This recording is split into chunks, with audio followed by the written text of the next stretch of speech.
morning all.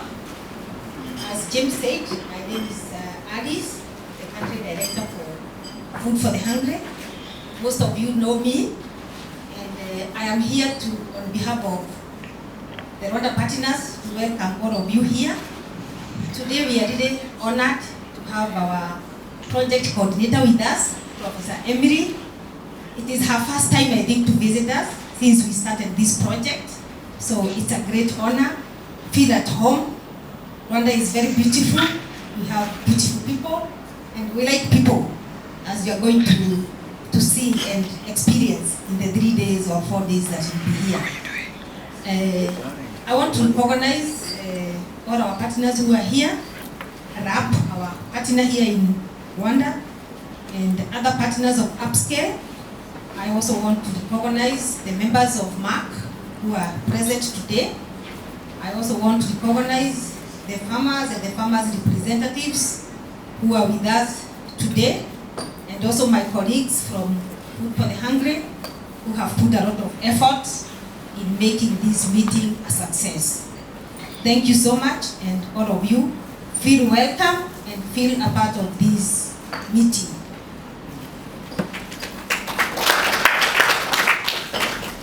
Yeah, thank you so much. As most of you know that we are almost completing 4 years of Upscale. And this project is 5 years. So I'm reflecting backwards from where we came from and recognizing the aim of this project, which was actually to address food security, livelihoods, and also resilience in sub-Saharan region in East Africa, while also reducing the environmental impact of agriculture practices. When I reflect on that, and the fact that we have participated in many MAC meetings, General Assembly meetings, and in line with the meeting that we are going to have in the next 2 days about given the benefits compared to other technologies. And I am asking this because when we started this project, there are many issues that were raised at the beginning. For example, the availability of seeds, especially bracharia and desmodium. And 4 years down the line, I'm just reflecting on it and asking myself, do we have the right desmodium species seeds available, accessible, and affordable? I think this is a very critical question. I'm happy here we have even the seed multiplier, we have the farmers themselves, and I'm sure they have innovated many ways of making seeds. But I think this is a very fundamental question, even as we continue implementing this program and as we focus on the last year of the implementation. I am also asking myself, given that, there is a lot of spillover of this project, not just where we targeted, but in other areas that we didn't target. I'm asking myself, can we now, with confidence, people who are doing agriculture extension, led by the Ministry of Agriculture, can we, in confidence, go and promote this technology? I know there is some work that is pending, but I also want to appreciate that a lot of work has been done. And for me, I believe there is a lot of evidence that has already been gathered, even before this project and also during this project. And I'm asking myself, since we have like 1 year and a few months, is this evidence reaching the right people, the right institutions, so that we can be able to influence practices and policies? This is just something that I have been reflecting on, because I believe a lot in sustainability. For example, last week I was in Muhanga district in a sector called Kabachuzi, and we were having a consultative meeting for planning purposes, and the farmers there, they know about Upscale. So they kept on saying, we want to do more, they know about push-pull.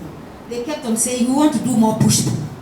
We want to do more push-pull. And we were asking them why. And they said, only a few farmers are practicing push-pull, And that means the neighbors, actually the pests, they are coming to the neighbors' fields. And they felt that everybody here in this sector should actually adopt push-pull technology. And that's why I reflected and I said, can we now in confidence tell people that promote this technology? I also asked myself now about the availability of seeds. Are these seeds readily available such that the farmers can just go buy and go ahead and we provide the relevant training? And given that, I also want to recognize the efforts that have been made here in Rwanda, because for me, when I went to that sector, I was not expecting people to talk about push-pull. And I realized that, there's a lot of work that has been done to create awareness. And I can say that our farmers are doing a great job. They are willing to experiment. They are actually testing and testing the push-pull technology. And after they test it, some of them really want to increase, they want to upscale. And have we reached that stage where they can now easily upscale? So maybe this is a challenge to us, even as we continue with discussions for the next 2 days. And I just want to say that let's have very open discussions. The floor is yours. I am here to learn myself. Learning is a process. Every day we are learning new things. So we are all ready to learn, especially from also our farmers who are actually testing the benefits of push-pull. With those few remarks, I want to welcome all of you, and I hand over to James. Thank you. To the university, we talk about complex. Thank you very much for this opportunity. I'm sure most of the Rwandan team knows me. Jojo Diambo from Marcel University. Work package regions, so work package 1, 1.1, 1.2, 1.3, and 1.4. But I also participate in work package 6.3. Thank you. Colleagues, we apologize for joining late. As Professor Diambo has put it clear, we are working on work package 1 and 7.2, alongside other work packages that brings us here collaboratively to look at what we have done in the last 4 years. Thank you. On how to farm in an agroecological way, perhaps, in a climate resilient way, perhaps, in a way that has benefits all around, so to speak. These are lessons that are highly, highly relevant also in Europe for European farmers. And a question that I get whenever I talk about the Upscale project in Europe is, well, can we do it like this also, please? They want to start to apply the push-pull technology. They want to learn from the agroecological methods, mixed farming methods that are used in Africa in order to do farming better in Europe. And so part of what we would like to do as a follow-up to the Upscale project is a project in Europe trying to use methods we have learned in the African systems with African practices and methods as a guiding factor. So these exchanges need to happen, should happen, and it is really, in the end, a coalescing, I would say, of all these different learnings. So it's definitely ongoing in Europe as well. Let's see if we can get the slides. Especially, it's been developed in some Kenyan systems, West Kenya, by CIPE, and so we already know that it has a few advantages. This has been researched. We know that it has advantages, for example, for soil fertility. It is, of course, designed to control pests in some way. It has advantages for water preservation. So we are going in here already knowing that push-pull is kind of a holistic package that probably has benefits. Now, part of what we do in Upscale is, can we confirm this with data? Can we confirm this by testing it on farms in various agroecologies, in various environments? So do do we really know that these benefits are real, and how do they vary between different areas with probably different, let's say, climatic factors, different soil factors, and so on? What is the variability, and where are the locations where it will work best? Where are the locations where it doesn't make so much sense? So that's part of the project. So this point of, we try to understand the technology, and where it is maybe not perfect as is, we try to adapt it to the local context. So that's a very large part of the project that has been ongoing, especially in the first few years of it. So results are pending. I'll tell you a little bit about that.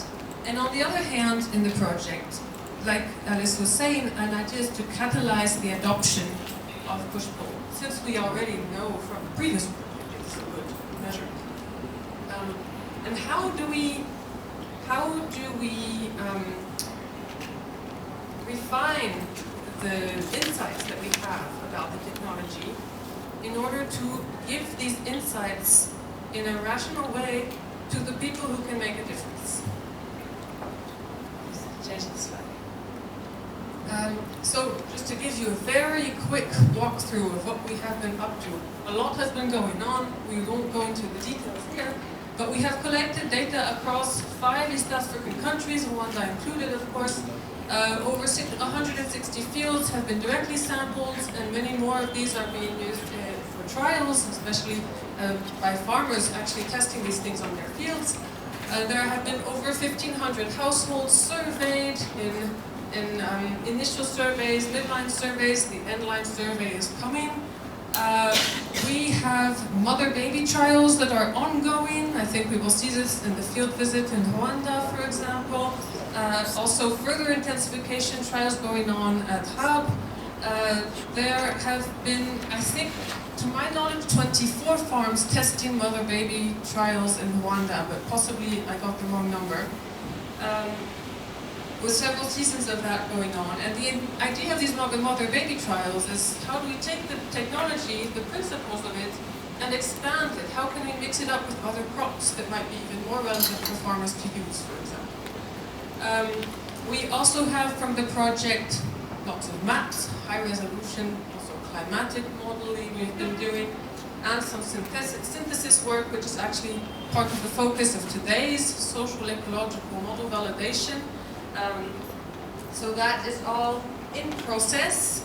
The results are pending, so I can't actually tell you this is what we get with data, but I can give you some pointers of what we are seeing. Because as you know, these types of data analysis take a long time. There has been lots of sampling, for example, of insects in the fields. They are being identified in laboratories. Actually, they are now identified for the most part, and the data are being analyzed. So please come back in a year, and then you will see actually the data points on this. It's coming. But I can give you some first key messages that we have already put together and formed from the insights that we know. And also including some insights from the various maps that we have been working on. So on the other hand, on this axis of catalyzing adoption, or rather of understanding where, when, and why we might want people to use push-pull or not, there a lot has been going on. In Rwanda, for example, the maps we have enabled for push-pull knowledge and awareness to be expanded outside of some of the initial project areas. So going to other regions, going to other farmers, figuring out where are the agroecologies where this makes sense. There have been stakeholder analysis, results are in progress. Value chains have been mapped, linkages to producers and markets are in process as well. One important thing is that something we call village knowledge centers have been mapped. And that is the idea that the dissemination of this knowledge needs to take place on a local level, and including at FH and Hub in Rwanda, there has been a lot of effort to identify where these centers are that make sense to act as multipliers of knowledge. We have videos produced, so for those who may be able, not necessarily be able to come to a training, we have some very detailed tutorial videos that have been produced. Now, most recently, the second one is a very detailed tutorial. How exactly do I plant a push-pull? To be translated in all languages. Kinyarwanda, of course. I haven't tried to say hello in Kinyarwanda. I will learn this during the week. So that is available online or will be shortly on YouTube. We have various apps, including extension app, the Igranary you might have heard of, where farmers can be registered and receive messaging, including training messages on the push-pull. So a lot of like dissemination toolboxes, and in total, to the date of approximately last December, we had reached about almost 12,000 farmers through the project for raising awareness and also starting to practice the push-pull. And I will not use the word adopters because that is a complicated issue. Who is an adopter? At what point do I become an adopter? Or what does it mean to be an adopter? That's a very complex question. But at least people have started testing and practicing the push-pull in their fields. We have a number of circa 12,000 from December. And also our last regional MAC meeting in Uganda, where several of the MAC members from Rwanda were also involved. This has helped to, let's say, refine and create a more focused discussion on what are the key messages and who do we need to give them to. So that is something I would love for us to continue in this MAC today. I think there's already an agenda in that direction. And this is all about, okay, well, how do we take all of this knowledge that we have put together in Upscale and put it in a form that is usable for policy for you in, let's say, World Food Programs or other international programs, as well as local ministries, national ministries. So that's something we're working on, and I'll show you a bit of extracts from that. Yes.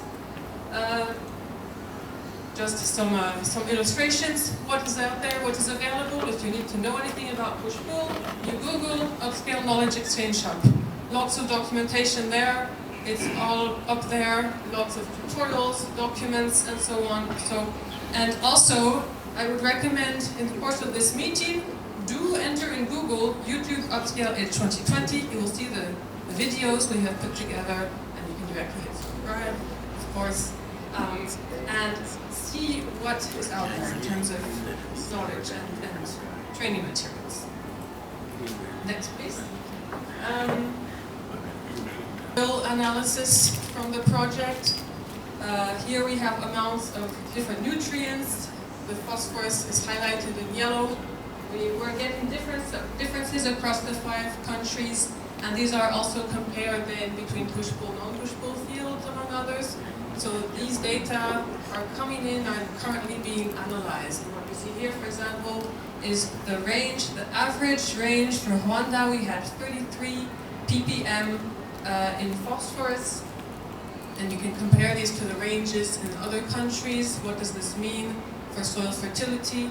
It's very interesting information when you look at the details of it. It also indicates to us, well, where do we want to go with farming? What makes most sense according to these numbers? So we can continue.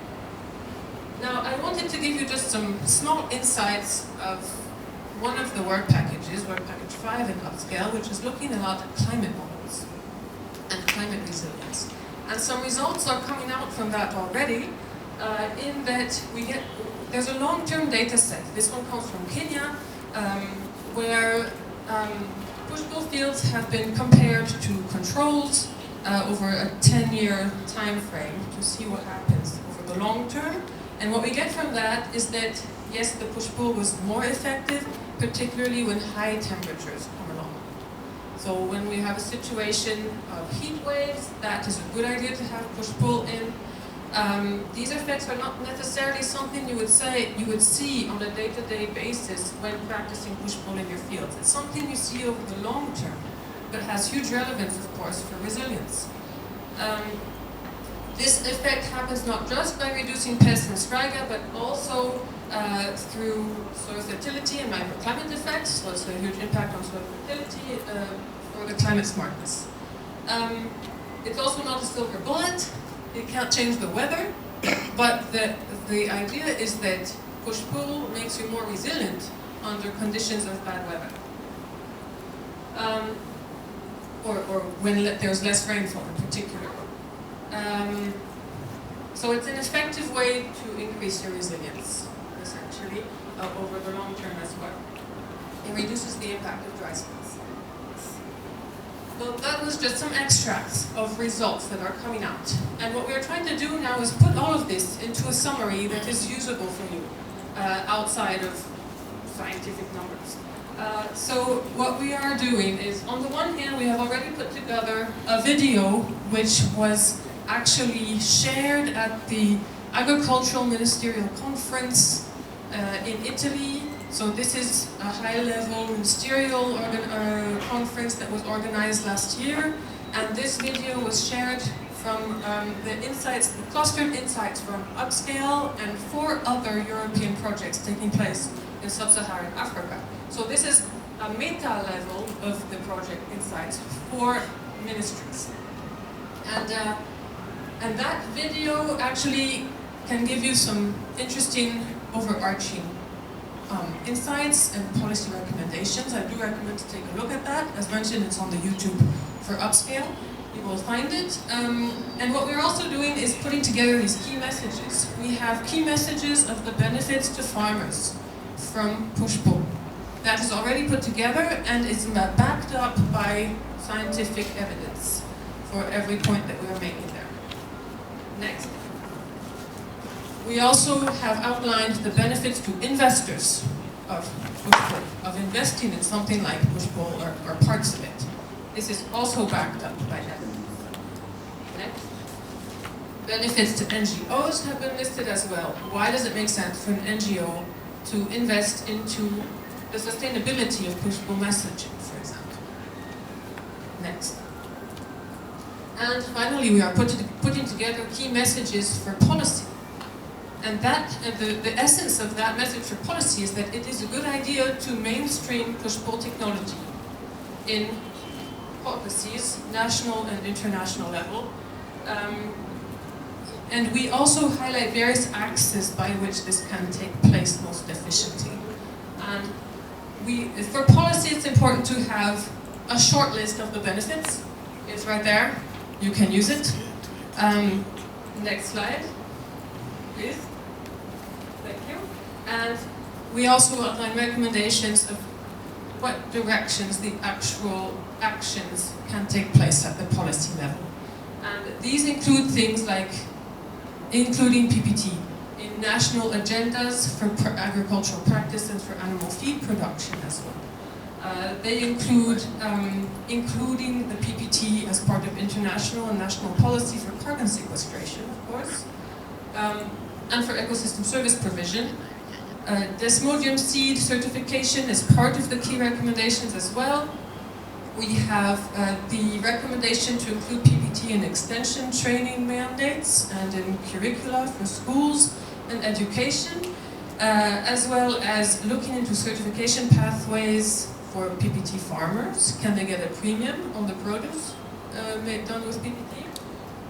And finally, another important strategy is that we should try to leverage synergies between multiple projects happening on the ground, because we want to avoid things like confusion and people being pulled between different interests at the same time. So there's a large need for harmonizing the recommendations coming in from different sources, from different projects, and avoiding conflicting guidelines on the ground for farmers. So that's basically what we have put together at the moment, and I hope we can refine it now, particularly for the Rwanda context. Yes? Wrapping up, where are we in Upscale? We have done lots of fieldwork, lots of surveys. We have worked a lot on dissemination toolboxes. We are putting together key messages for advocacy, as well as testing things on farmers' fields, for which we are very grateful for the motivation and huge support of these farmers and interest in looking into this. We are synthesizing insights as well with other ongoing projects. And right now, where we are is that we want to enhance the reach and the impact of the insights we have developed.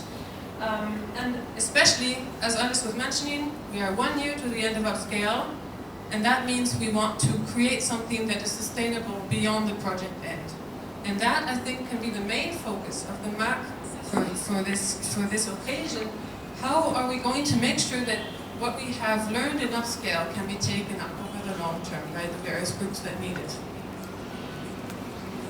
So, today, I think we will be validating participative models, and that's part of the confirmation that we need to be sure that we are gaining the right insights in the project. And as well, in the MAC, we hope for some roadmaps. These roadmaps can design how the policy advocacy should look, how dissemination should look for long-term uptake, how adaptation of PPT should look in the various agroecologies, and particularly, we want to tailor this to the country context. And for Rwanda, I think it's highly relevant to think of the bigger Rwanda picture where it places itself in long-term strategies. And here in Rwanda, I do believe there's a national strategy for transformation. There's a crop intensification program where push-pull is highly relevant for both.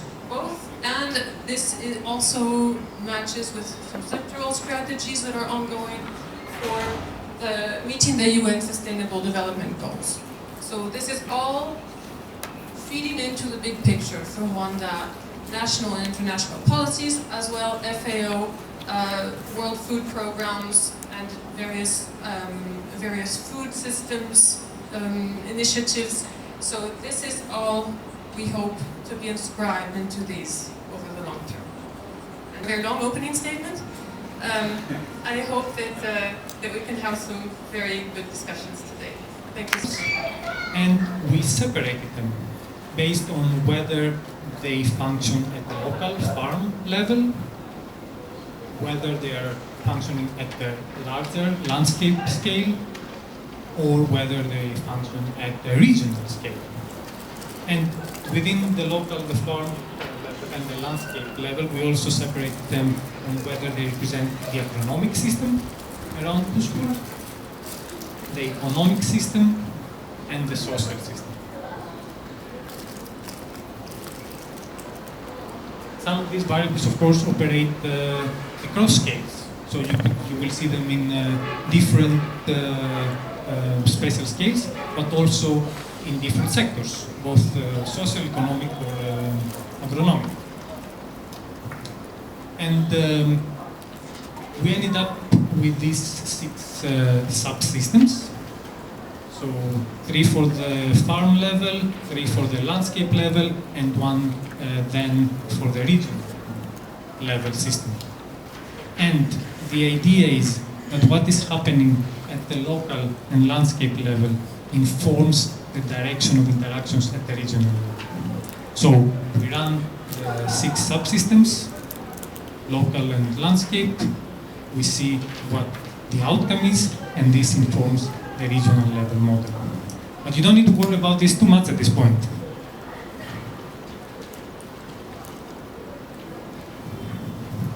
What we're here to do is to submit these models to you and make sure that they represent Rwanda, the context where push-pull is applied. Because, as I mentioned before, the models are the result of input from many different countries. They might not represent what is happening in Rwanda exactly. So we identified some key interactions within the models, those that drive the system dynamics. And we will ask you about these interactions. We will ask you what you think about them. Did we get them right? Did we get them wrong? And why?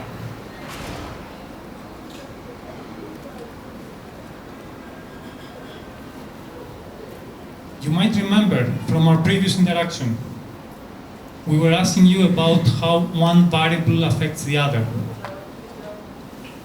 Do you remember? I know some of you were there. We were asking you, does this have a positive effect on the other variable, a negative effect, or no effect?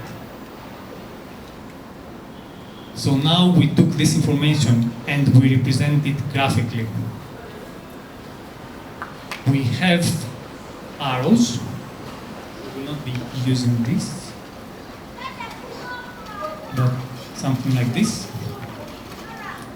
where we have arrows. It's the pointed arrows.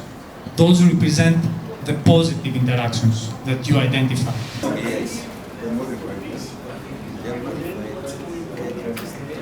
It is coming down.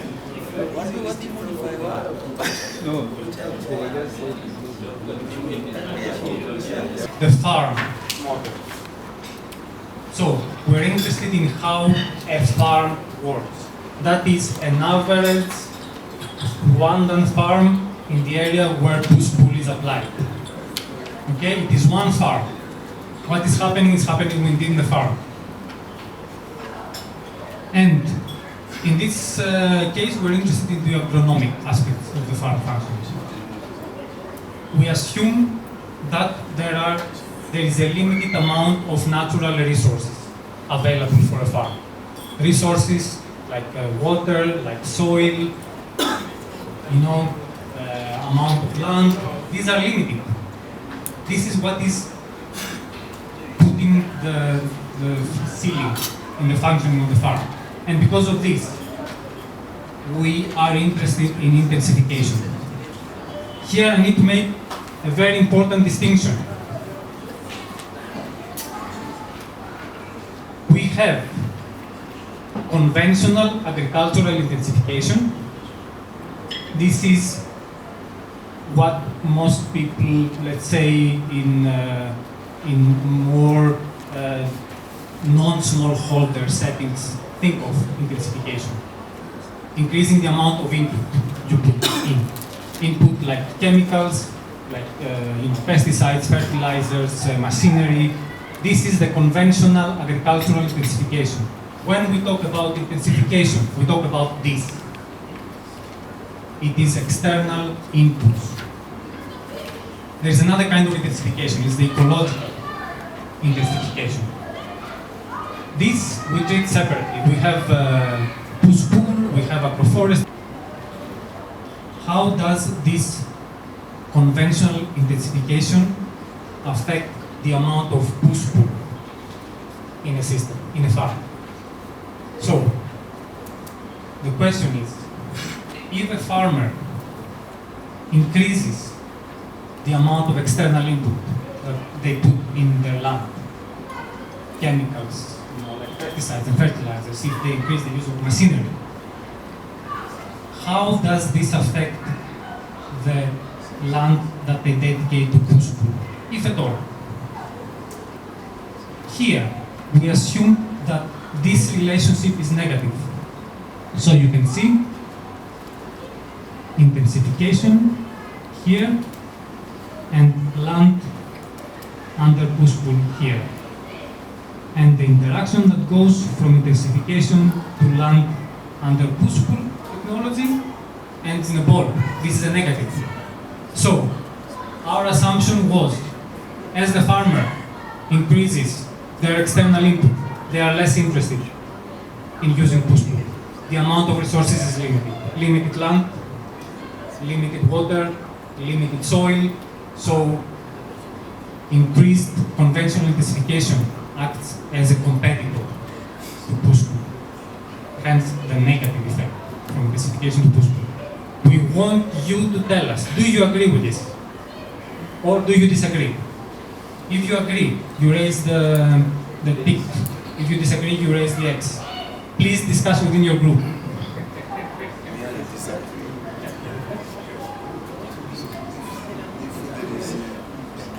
And please feel free to ask questions. We're here to answer questions. We have definitions for these variables. What's classification? What input? For me, it will be positive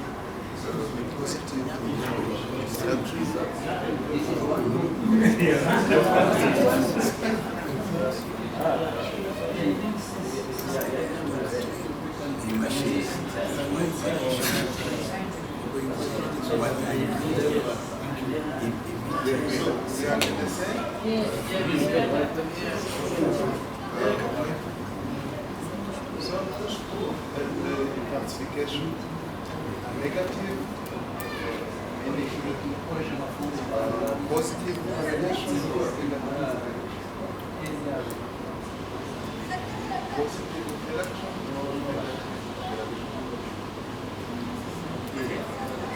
I have under push pull. And we had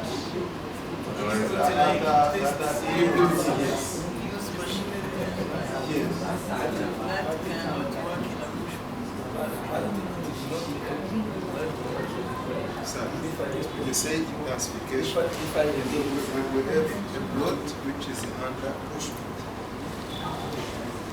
And we add some inputs. We add water, fertilizers. Those are the part of intensification. So meaning, say interaction.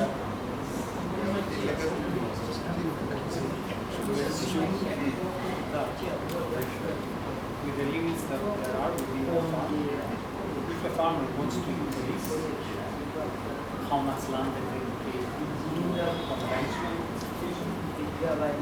with monocrops, with fertilizers, for instance, if they want to increase this, they have to start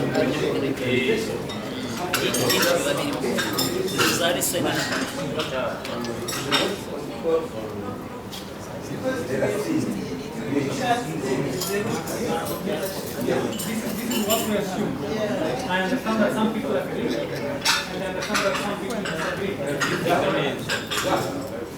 You don't agree with what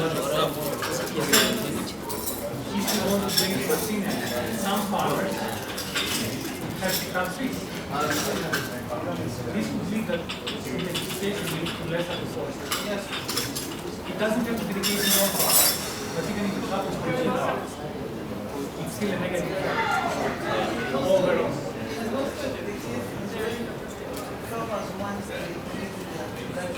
They may cut some trees. Okay, let's discuss this one together. Let's discuss this. Can we? Okay, let's finalize this one and put it to bed. Can the leaders raise their cards, please? Even if you don't totally agree, we will discuss about it. Then you raise your cards. Okay, we have a disagreement here. And we have an agreement here. Okay. So, forestry, because when we are using trees, we use them at the round of, at the border of the plot. And trees can also increase nitrogen or other B fodder of animals. So there is a complementarity between agroforestry, push pull, and the agroforestry. Have you DG come again, once again, and bless us in this venue? I think it is the same time, it's the second time you are coming to bless us in the same venue, and probably seated in the same place. So, but we have more people, we have more members than we were the last time we gathered in this particular hall. So I already said the welcome address. I already welcomed people here in Rwanda, and I believe they are feeling at home. As you saw, we have already started engaging in discussions, and it's really an honor to have you. So my duty is to welcome you so that you can give us your blessings and an opening speech. Thank you very much. So, first of all, I apologize to be late. I had another meeting this morning, so that's how DGs are sometimes. Especially when it is Monday. Today is Monday or Tuesday? When it is Monday, it happens like that. We have so many senior management meetings and what. And sometimes it is hard to keep time. So I can see we have different partners around. we have a different scientists from universities. I can recognize Professor Emily. It's Emily. Oh, good. Welcome. Thank you very much. I like the professors. I can see this was like a diplomatic speech. I don't like it much. Dr. Benjamin from Kenya. Yes. Oh, Uhuru Waku. Thank you very much. I can see Alice Kamau. Where is she? So, and the others, where are the farmers? We can see farmers. Thank you very much. Because they were working for farmers. So my name is Dr. Teresfor, the Director General of Rwanda Agriculture and Animal Resource Development Board. I like farmers, but as well I like scientists. I used to be, by that time, a scientist. Today I shifted to the politicians. That is why sometimes my speech may hurt, may hit any of the understanding, not saying that science is not responding, because I know science is the engine of livelihood. So thank you for convening these multi-actors. The one word I learned from the food system journey is to convene people. Convene the people. People talk, and then they go. I don't believe that we will do the same. We will talk, we shift from the talk, we go to the real action. That is why we have farmers. I should translate. English, I'm just a copy. I'm a French speaker, by the way, so we tried to learn those languages because of life. We have to survive in this world. So thank you, professors, for organizing this workshop. And I can see upscaling the benefit of push-pull,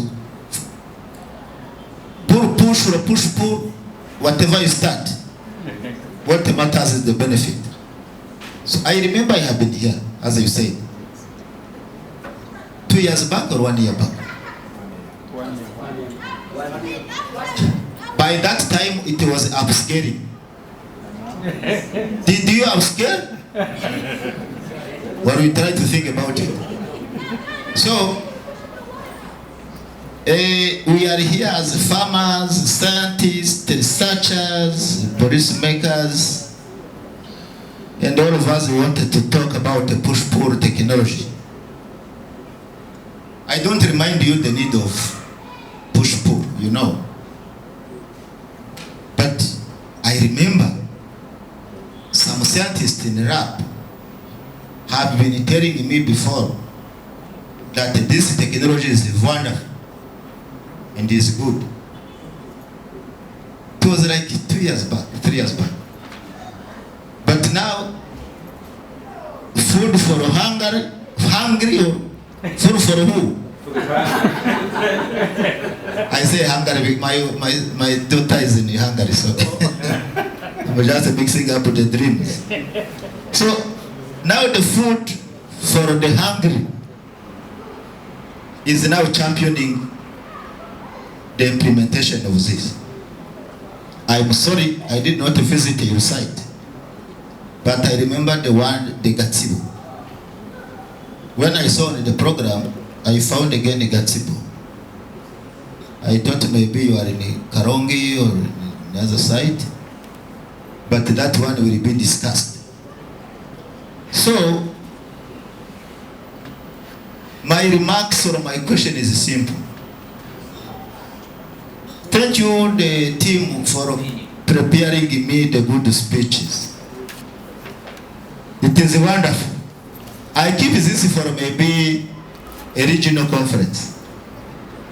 But here, let's talk within the house. This is East Africa. Kenya. How many countries?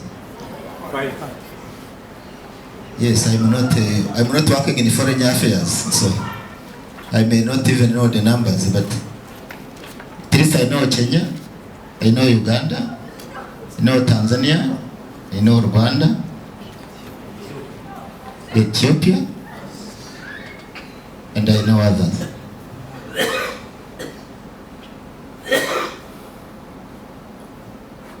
Let me tell you how Rwanda works. We have already shifted from the talk to the reaction.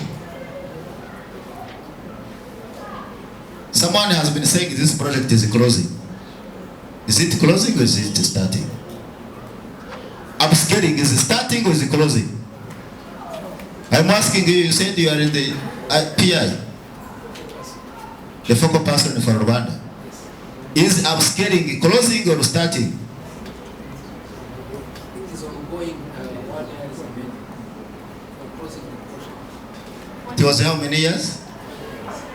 In the upscaling? He doesn't know. You see? Why did I come here to speak on the project that even you don't know? What I ran, I remember. Science is done. You have said, push, pull, can push, follow me. Can push or can pull? I don't know. Where it starts or it ends. We are still having follow me home in Rwanda, but not incidence is not high. Now I'm asking my focal point here that is the project starting or is it closing? He doesn't know. What should I say now? Anyone can help? Yes, please. Is upscaling starting or closing? Upscaling is starting. The project is about to close, but upscaling, the benefits of the project is ongoing. This is a total confusion. So,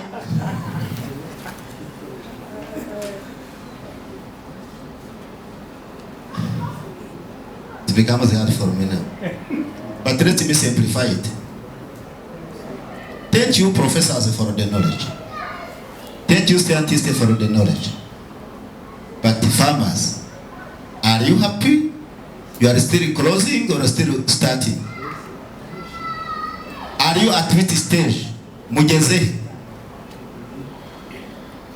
Yes. Mwarabitangiye, mwarabirangije, muri kubikinga, bimeze. Muri kubikora murakomeje. So we are closing the project in terms of finance or money.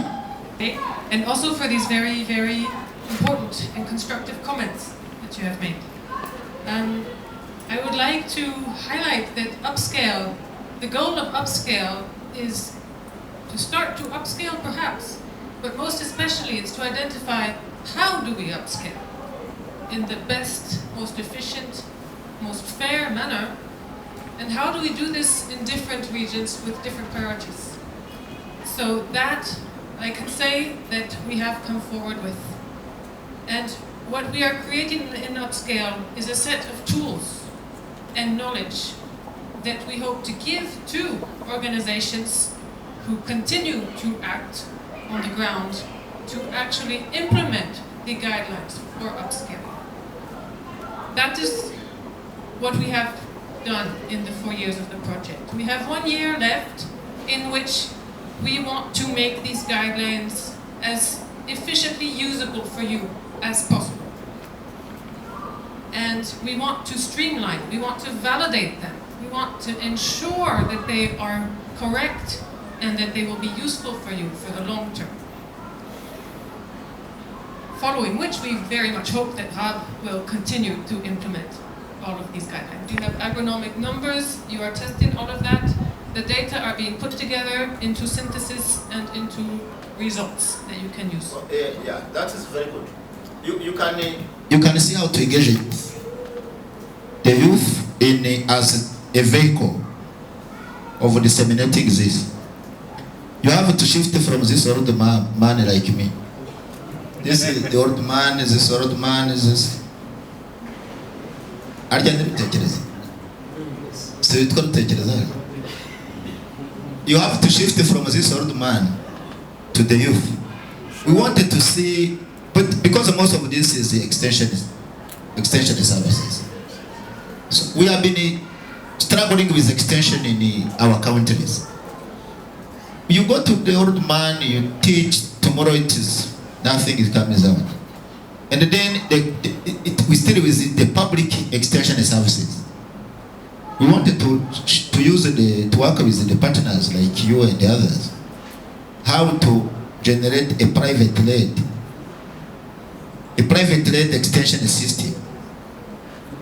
So instead of having your agronomists all the days running behind the farmers, have a vehicle of extensionists who are well educated, who have a knowledge, who can digitalize the things, who can innovate. So it is like a hybrid model. Of course, we still run behind the smallholder farmers because they are ours. We can't hear me with them away. But we wanted to, at the same time, inject the mobile vehicles as the cheap drivers for the extension system. When we reach the bigger farmers, they can even pay the services, the extension fee. But here, you just hire them, they go, you pay them. There is no feedback. So this technology can be upscaled in that way, where you engage the youth, and then you keep, of course, the private sector because they have muscles, they have money, they can produce seed, they can produce everything. But for running extension system, the youth is the new way to go. Thank you very much. Max from the DJ Rap. On the side of EU, what is very important for any project that is on the phase of closing, it's not like closing, we still have like a year ahead. We would recommend for the implementing partners to work jointly with the local partners to develop their capacity in order to ensure that the interventions already in place will be adopted by the beneficiaries. As DJ mentioned in his remarks, it would be very insightful to see farmers represented in this meeting and giving their testimonies of how far they are going with the new technology. So we would recommend to make a proper methodology for the transfer of ownership of the project when the project is ending. And I think the right time to do it is now engaging or developing the capacity of local partners, working together with RAB, and also importantly involving the beneficiaries, because they are the one who are going to contribute. They are the one we are going to see the actual impact. We are going to evaluate the actual impact from the direct beneficiaries.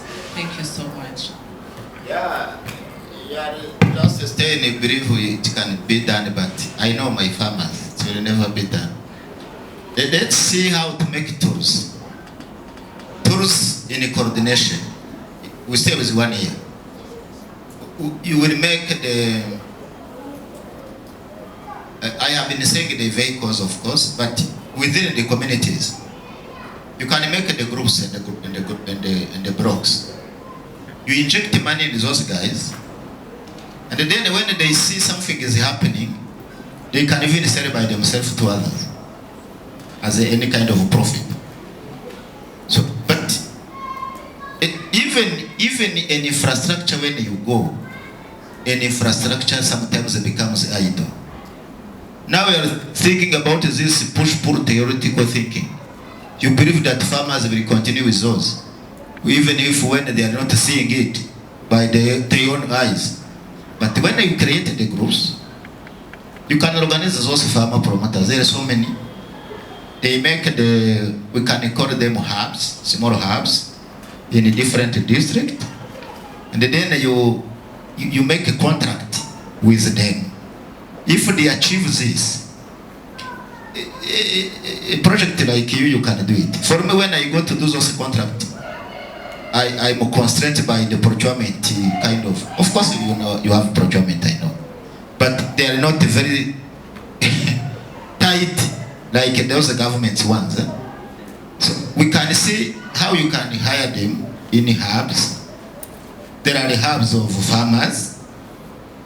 They use a seed. They use a which crop? Bracharia, Desmodium. They can start first of all in making a business, in producing those seeds. And then you instruct them to do the trials by themselves. And then they do this just farmer to farmer extension models. But they can make a business. They run a farmer to another one to go to make those push-pull technologies. And then they get paid by someone who is injecting money. That is how farmers are. Of course they see, they believe, they adopt. But sometimes when there is no profitability in it, they don't take it. Just you go, it is already forgotten. So try to tell them what we're doing is making a profit. You know, when you add a kilo of fertilizer, it gives a good result, a very quick result. Because he can see it is increasing from 1 ton to 2.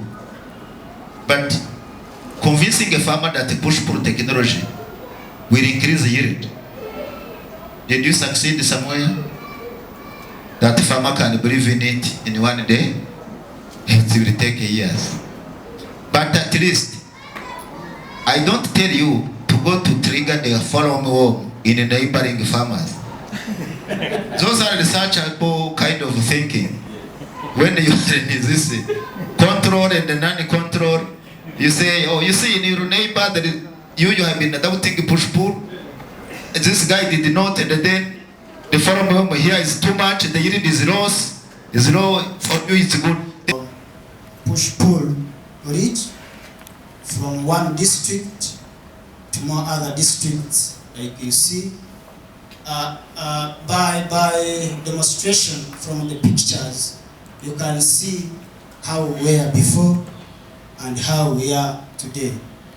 We were very much devastated by follow-me home and Stombora and Striga, but as you can see, harvests looking very good. Farmers are harvesting fodder for their cattle. Today, we have over 2,000 farmers who have adopted this technology across 7 FH working districts. That is where we have managed to count.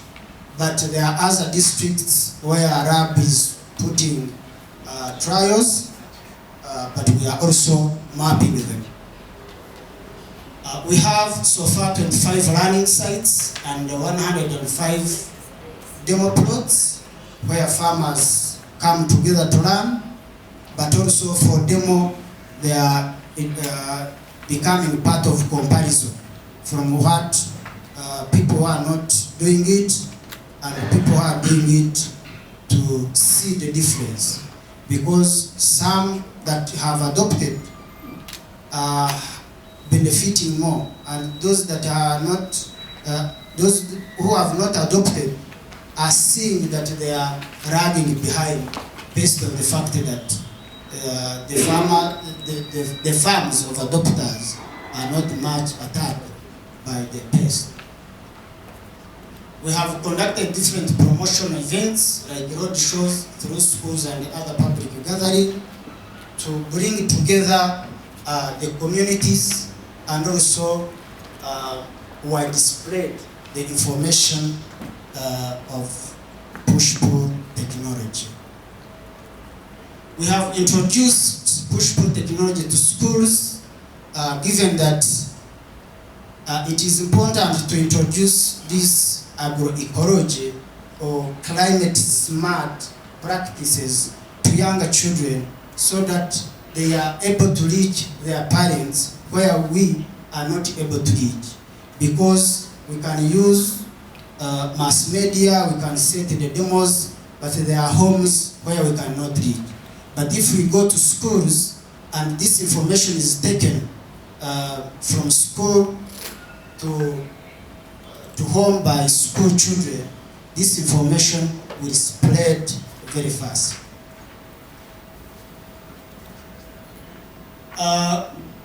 We have managed to map the different adopters and developed the value chain mapping so that we also interest the agro dealers about the number of adopters that we have today.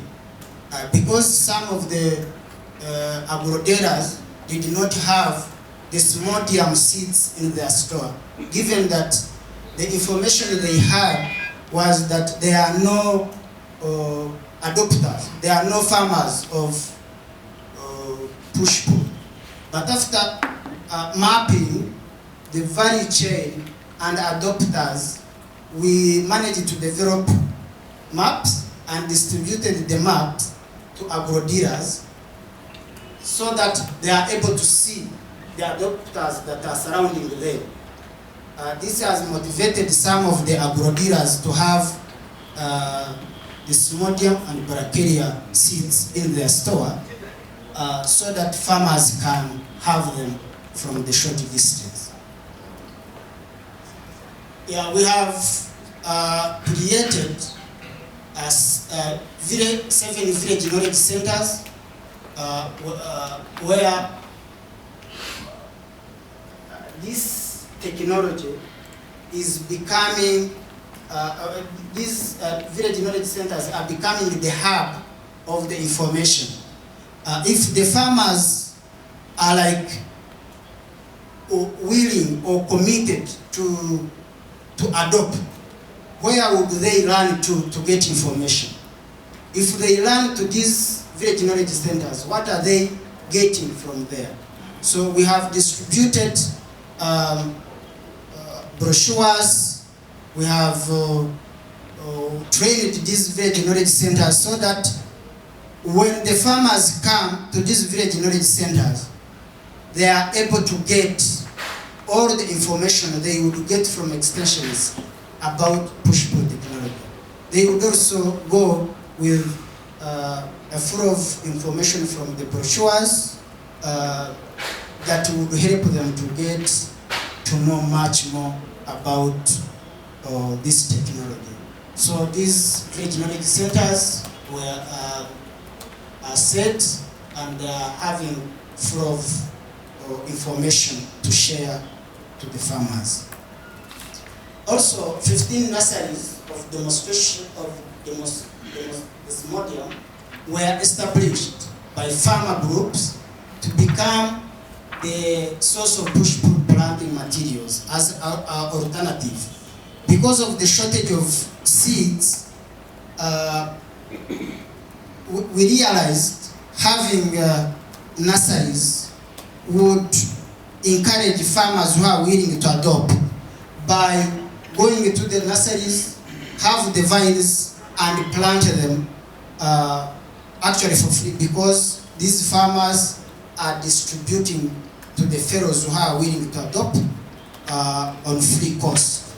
But also, there are cooperatives that are selling them. We have a market from Rwanda Dairy Development Project that is promoting fodder crops. So is also helping us to promote this fodder crop to farmers, as in fact they buy from them if they have a bigger production.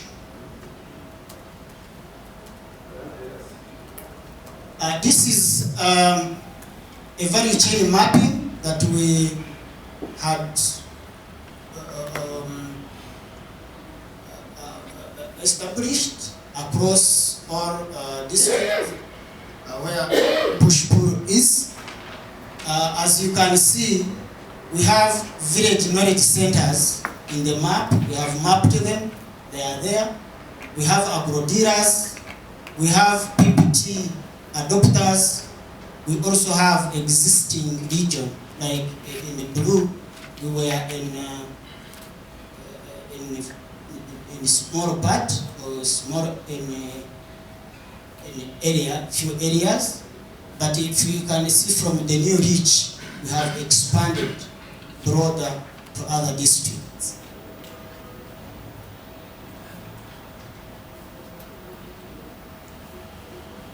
Through work package 2 and 4, we supported PhD student Grace Masi Amboka to carry out research on push-pull technology, and it is still in analysis of the data, and once the findings are ready or published, will be shared to you.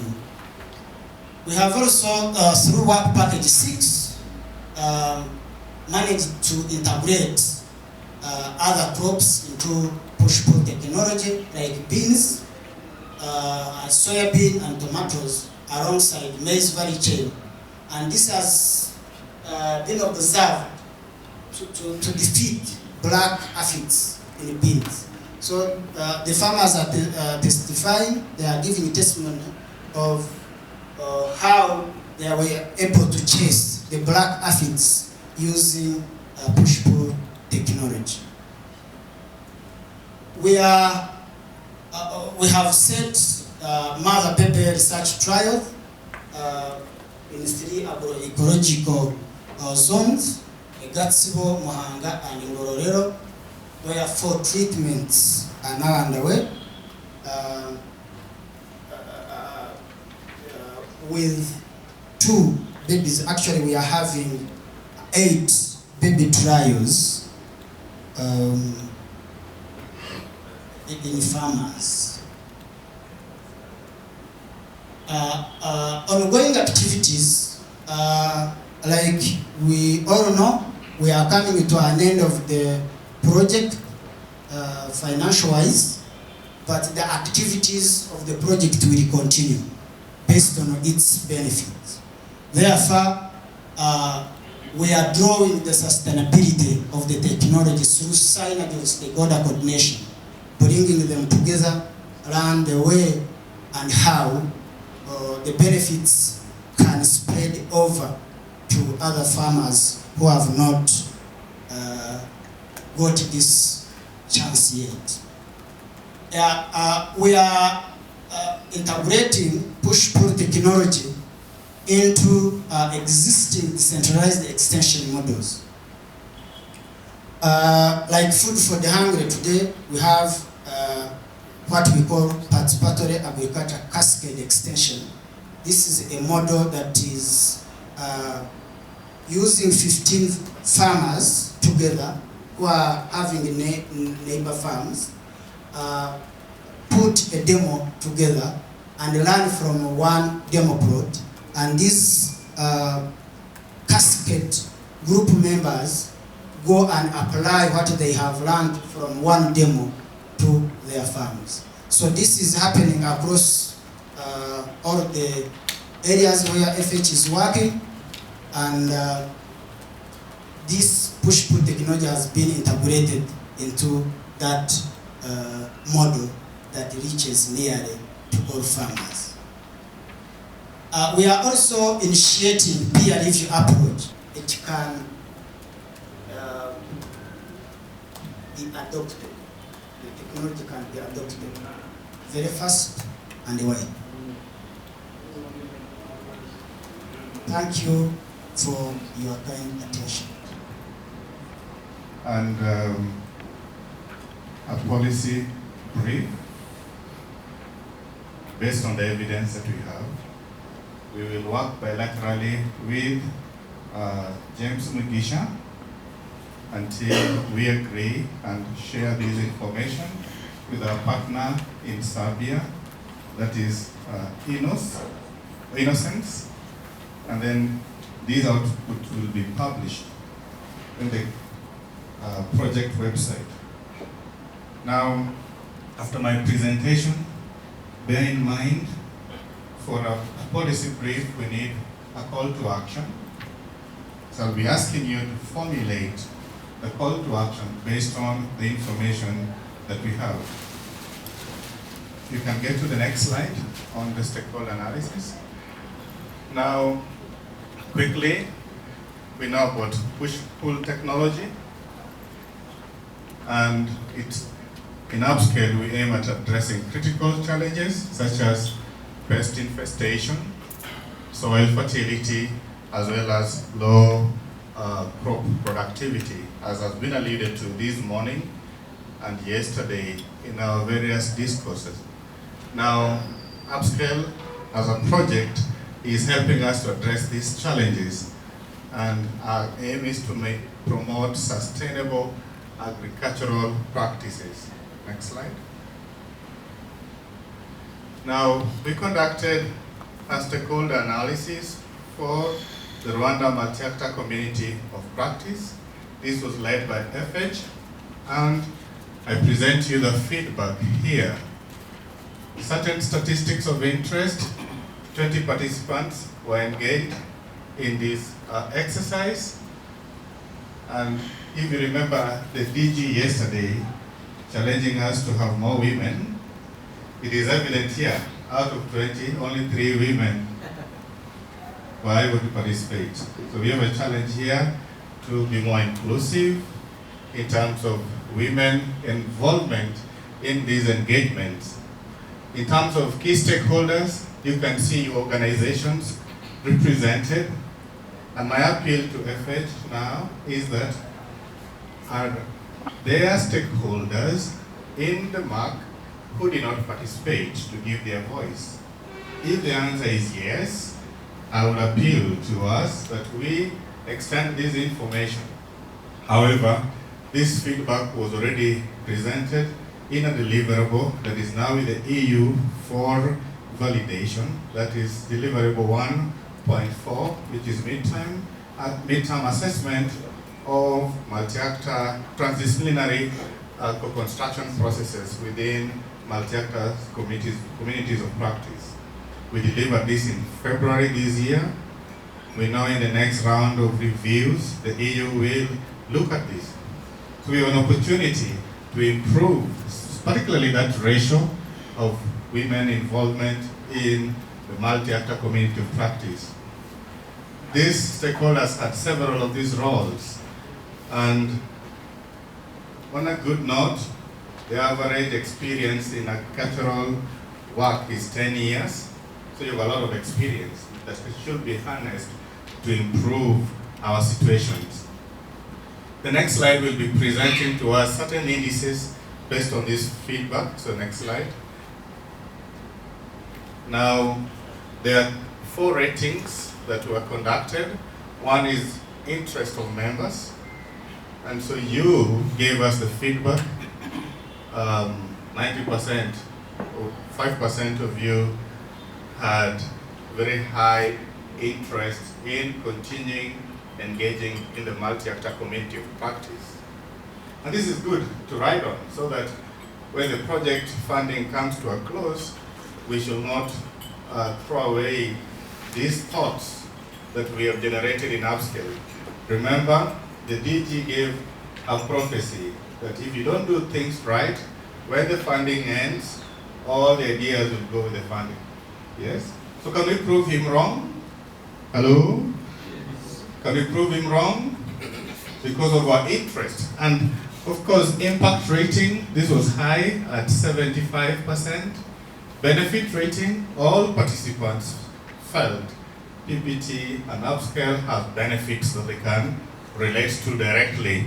And in terms of conflict, it is very low. That means it's good for us. There are no, in 4 years, we are not seeing instances of conflicts, because the way the project is designed, in case there are conflicts, they need to be brought to the steering committee to reflect on, and sometimes the General Assembly, and then a voting. And so if there is a voting to eliminate a member, it can be absurd. So we are glad here. I've already talked about the gender ratio. Let's look at the youth or the age set. Again, Rwanda has a plus in the region because majority are within the youth category. The ratio there is 15 to 5 to 0.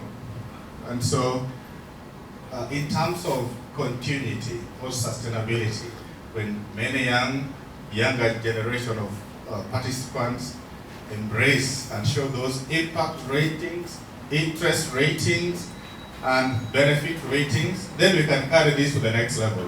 At least that's the promise here. And if you can applaud for yourselves for that. Applause for yourselves for that. Because in other countries, when we mention these, it's the opposite. We have extremely older MAC participants. When they are extremely old, issues of life expectancy and the like. The average age of the MAC member here is among the 20 is 34, so there's a lease of life. Next slide. After this slide, I'll move to the Word document. So I can see some positives that have been mentioned this morning, including that farmers are bulking Desmodium and using splits to propagate. Agricare, one of the members of MAC, the vice chair, is working with the bracharia, bulking it for sale. The Ministry of Agriculture has significant contribution to the value chain policies and for integration. FH is fully supporting PPT farmers. We have a strong policy advocacy and implementation. Go back, please. Yes, we have robust financial and marketing support, as well as comprehensive stakeholder engagement and advisory services. Some of these challenges have been mentioned this morning, including a negative mindset and perception that probably needs to be changed. Of course, drought or climate change and shortages of nurseries, as James already mentioned earlier today. There were only 15 and we're expanding to 10 districts. Is this 10 or 7 districts? Yes. High seed costs. And you remember the discourse before tea break, there was a question, how do we reduce the cost of seed, particularly Desmodium? Poor quality and low quantities of PPT inputs, regulation of inputs and market. Inputs market is a problem. We still have issues with pests, diseases, as well as post-harvest losses, poor infrastructure, and lastly, low quality yields from local inputs, and lack of market for the products. So I want to stop at that point, stop this presentation on a map. So you can move to the next page, for instance. We already covered this bit in our discourse in the PPT, PowerPoint presentation.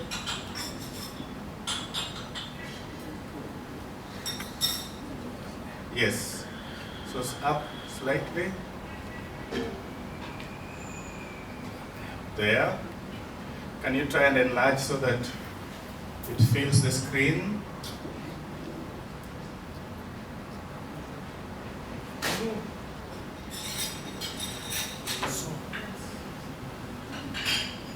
Yeah, here. That's too much. It's visible, I think. Okay, you can touch this. Then again, one more time. Yes, there. Can I confirm with you that you can read what's on the screen?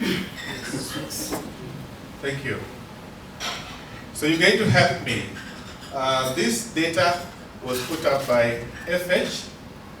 And so in validating, we want the national mark to confirm that these facts are true about us. If there's a point that you feel is not true, you're free to give us feedback around it. Now, this is now the country-specific scorecard. Eventually, once we have seen all the 5 countries' specific scorecards, we will collect the regional specific scorecard, yes, and present these output. Now, in terms of description of status for key challenges, there are 12 or thereabout issues that were raised. One of them is the people's mindset and perception about the technology. How do our farmers perceive push-pull technology? Then we have climate change as well as drought.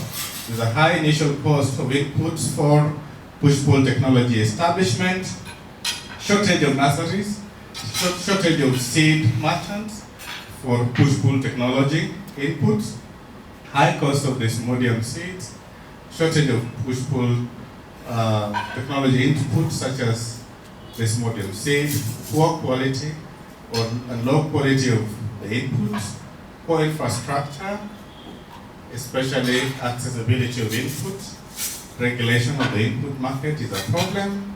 We have pests and diseases, post-harvest losses, there's a lack of market for the products, and low quality yields in the local inputs. Just scroll to see whether there's another point. There are 2 more. No, don't move to the second. Just retain the first part. Or you're picking number 13 and 14. That's good enough. So crop rotation, knowledge, and small sizes of land. So my question to you, do these 14 points, as they are currently or as modified, represent the situation of push-pull technology in Rwanda? So microphone? Post-harvest losses. And my team, my colleagues will take notes so that if there are issues to be reflected on. Yes, now go ahead. So we can it is not decentralized to the farmer. One food program? I think one of the things that would help us is when you use the food security terminologies, it helps. When you talk of availability, the question is, are they available? Yes. Are they abundant? Are they? You're not looking at the price. You're not. Are they there? And then when you come to affordability, it's a question of money. Price. So I think we can separate the 2 points, because you can have a farmer who has produced enough for the whole village, but no one is buying. So that would mean they are available, but they are not accessible in terms of the purchasing power. So when we mix, we can say are they available? Number one, are the seeds there? That's one question that needs then like production and everything. But there is another question that relates to the purchasing power of the farmers, and that's what the seed company was saying. They believe the seeds are available. They are saying the seeds are available. But the question is, they are not getting buyers because probably it's not affordable. And sometimes the word accessibility can mean only affordability. Okay. And in some contexts, it can be broader. But to avoid confusion, we can use availability and then affordability, or stroke accessibility. I don't know. But accessibility may mean at the same You have a mic? affordability and availability. Yes, availability and so let's have access to something if first of all it is there and you can buy. So accessibility can summarize, can combine both availability and affordability. So your feedback is that we retain accessibility? Yes, but not poor, maybe moderate. Moderate? Yes, meaning poor. Yes. Of course, you know. Weak? Weak or poor or moderate? Weak is the term. Weak or low? Low, weak, poor. Low accessibility. The beautiful thing is that for all of us, English was foreign. It was foreign. So let's adapt to it. So James, you hear the feedback. Can you write the right word? Low. We use low. Use low. Low? Low? Yes, let's use low. Clarity. But for clarification, should note somewhere that this accessibility means availability and affordability, because when you look at like the World Food, the FAO definition, yes, you'd find that they clearly, when they say access, they are pointing to being able to get it. So you're saying not that so in brackets. Actually, what Richard is saying, when we are looking into accessibility according to the global definition in food security, we are meaning two things. Physical accessibility or infrastructure, road network, or economic accessibility by money. Are you able to reach to where the product is? If there are no road network, definitely you will not reach. But it or doesn't the cost will be high. Two, economic access. Things are available, but you are not able to buy or that. So we can look into that.